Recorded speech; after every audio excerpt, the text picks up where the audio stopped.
Question था two spheres of masses m and capital M, small m and capital M are situated in air and the gravitational force between them is F. The space around the masses is now filled with a liquid of specific gravity 3. The gravitational force will now be, gravitational force कितनी हो जाएगी? ये जो question है ये किस topic पर है, कौन बताएगा?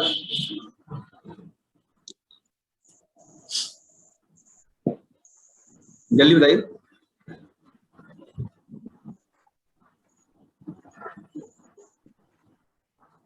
बताइए।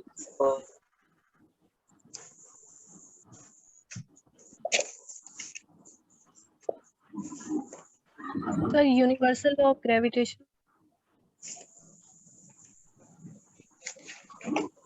ठीक है, properties of gravitational constant. Universal law of gravitation हम कह सकते हैं। तो ग्रेविटेशनल कांस्टेंट जो होता है बेसिकली क्या कहते हैं, उसको यूनिवर्सल ग्रेविटेशनल कांस्टेंट। ठीक है, universal gravitational constant G is independent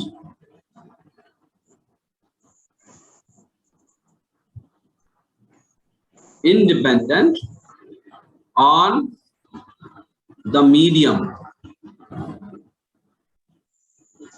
in which the masses or objects are placed. ठीक है, ये जो G की वैल्यू है ये इस पर भी डिपेंड नहीं करती कि किस मीडियम के अंदर जो हमारे ऑब्जेक्ट्स हैं वो प्लेस किए गए। अगर उनका मीडियम हम बदल भी दें तो इस G पे कोई फर्क नहीं पड़ता। अब फोर्स किसके बराबर होती है? Force is equal to G m और स्मॉल m डिवाइडेड बाई, इनके बीच में डिस्टेंस हमको नहीं दे रखा, हम उसको मान लेते हैं r, तो r स्क्वायर। अब ना तो हम m को, स्मॉल m को बदल रहे हैं, ना कैपिटल M को बदल रहे हैं, और ना ही हम इनके बीच के डिस्टेंस को बदल रहे हैं। तो कुल मिला के फोर्स डिपेंड करेगी G पर, और G G तो हर बात पे इंडिपेंडेंट है। G तो बेसिकली पूरे ब्रह्मांड के अंदर, पूरे यूनिवर्स के अंदर इसकी वैल्यू कांस्टेंट ही है। बात समझ में? तो इसलिए जो फोर्स है वो बदलेगी नहीं अनलेस आप जब तक उनके बीच का डिस्टेंस ना बदलें या इन दो ये जो मासेस हैं आप इनकी ज्योमेट्री ना बदल दें। बात समझ में? इनका सेंटर ऑफ मास चेंज ना कर दें आप। ठीक है, तो जो आंसर होगा बच्चों क्या होगा, सबने क्योंकि जवाब नहीं दिया मैं इसलिए बता रहा हूं, आंसर इसमें F होगा। The force will not be change. बात समझ में? फोर्स चेंज ही नहीं होगी। सब बच्चों को क्लियर है इस सवाल का जवाब? सर यहाँ पे थ्री याद दिया हुआ है सर, थ्री, ग्रेविटी थ्री। ये जो स्पेसिफिक ग्रेविटी है ये क्या चीज है बच्चों, कौन बताएगा? स्पेसिफिक ग्रेविटी, स्पेसिफिक ग्रेविटी क्या होती है?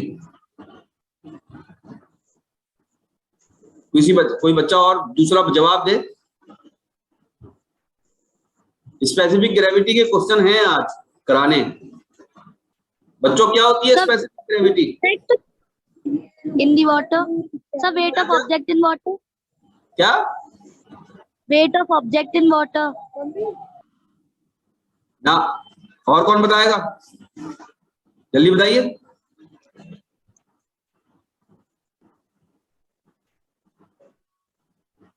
रिया राजपूत बताइए बेटा।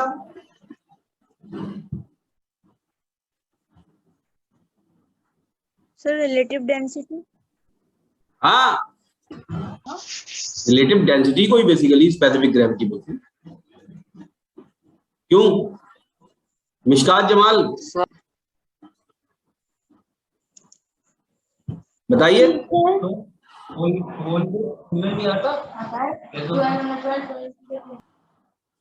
बताइए बेटा, स्पेसिफिक ग्रेविटी क्या होता है?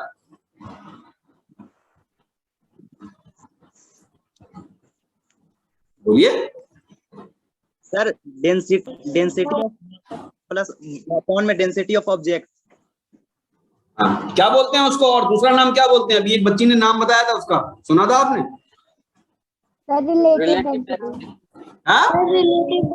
रिलेटिव डेंसिटी, उसी को स्पेसिफिक ग्रेविटी बोल देते हैं। और किसके बराबर होती है ये? जल्दी फार्मूला बताइए। Wait of object divided by weight of water. और ये किसके लिए है? For same volume. बात समझ में आ रही है? या आप यहां पर वेट ना करके आप मास कर लीजिए। और अगर आपको इसमें कंफ्यूजन है तो आप क्या करिए, दूसरी चीज आप क्या कह सकते हैं? Density of object divided by density of water.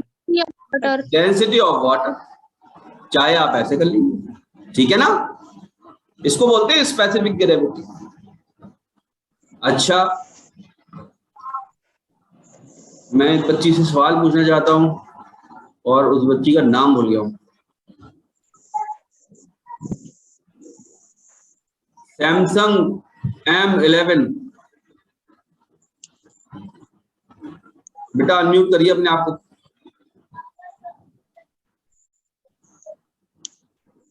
सब बच्चे सुन रहे हैं? चलिए दूसरे बच्चे से पूछ लेते हैं। सफूरा हफीज, बेटा ये बताइए इसकी यूनिट क्या होती है?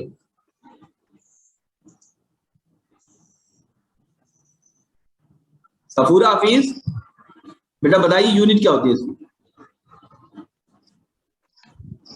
आना बताइए यूनिट क्या होती है इसकी?